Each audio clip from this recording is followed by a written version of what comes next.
சென்னை விமான நிலையத்தில் சுங்கத்துறையினர் செல்போன் பயன்படுத்த தடை விதிக்கப்பட்டுள்ளது. பணி நேரத்தில் செல்போனை துணை ஆணையாளர் அளவில் உள்ள உயர் அதிகாரிகளிடம் ஒப்படைத்துவிட்டு பணி நேரம் முடிந்தவுடன் செல்போன்களை பெற்றுச் செல்லலாம் என கூறப்பட்டுள்ளது. தங்க கடத்தலை தடுக்க நடவடிக்கையா? சென்னை விமான நிலையத்தின் பன்னாட்டு முனையத்தில் கடந்த சில மாதங்களில் 167 கோடி ரூபாய் மதிப்பிலான 267 கிலோ தங்கம் கடத்தல் சம்பவங்கள் நடந்தன. இவை அனைத்தும் சென்னை சர்வதேச விமான முனையத்தில் பரிசு பொருட்கள் விற்பனை செய்யும் ஒரு கடையை மையமாக வைத்து நடந்ததாகவும் தெரியவந்தது.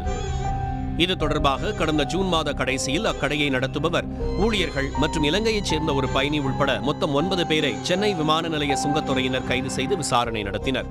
விசாரணையில் இந்த 267 கிலோ தங்க கடத்தல் பின்னணியில் ஒரு பாஜக பிரமுகர் முக்கியமாக செயல்பட்டதாகவும், அவரது சிபாரிசின் பேரில் இந்த பரிசு பொருள் விற்பனை கடைக்கு இந்திய விமான நிலைய ஆணையம் அனுமதி வழங்கியதாகவும் தெரியவந்தது.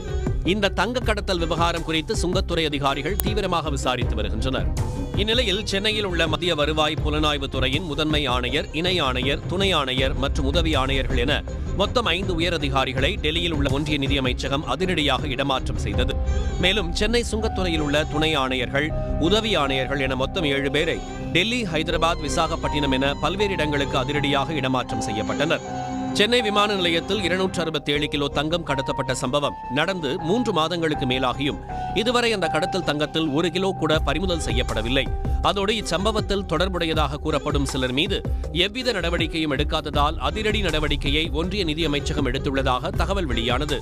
மறுபுறம் இது வழக்கமான இடமாற்றம்தான் என்றும் கூறப்பட்டது.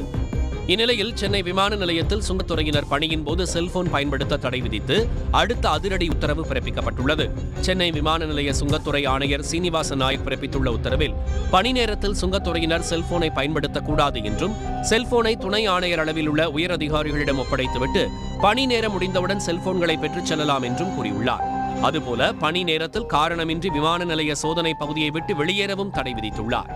சில சுங்கத்துறை அலுவலர்கள் தங்கம் கடத்தல் கும்பல் குருவிகளுடன் கைகோர்த்து செயல்படுவதாகவும், உள்நாட்டு சிம் கார்டுகளை பயன்படுத்துவதை தவிர்த்து தங்கம் கடத்தல் கும்பல் வழங்கும் செல்போன் மற்றும் வெளிநாட்டு சிம் கார்டுகளை பயன்படுத்தி பேசுவதாகவும் தகவல் வெளியானது.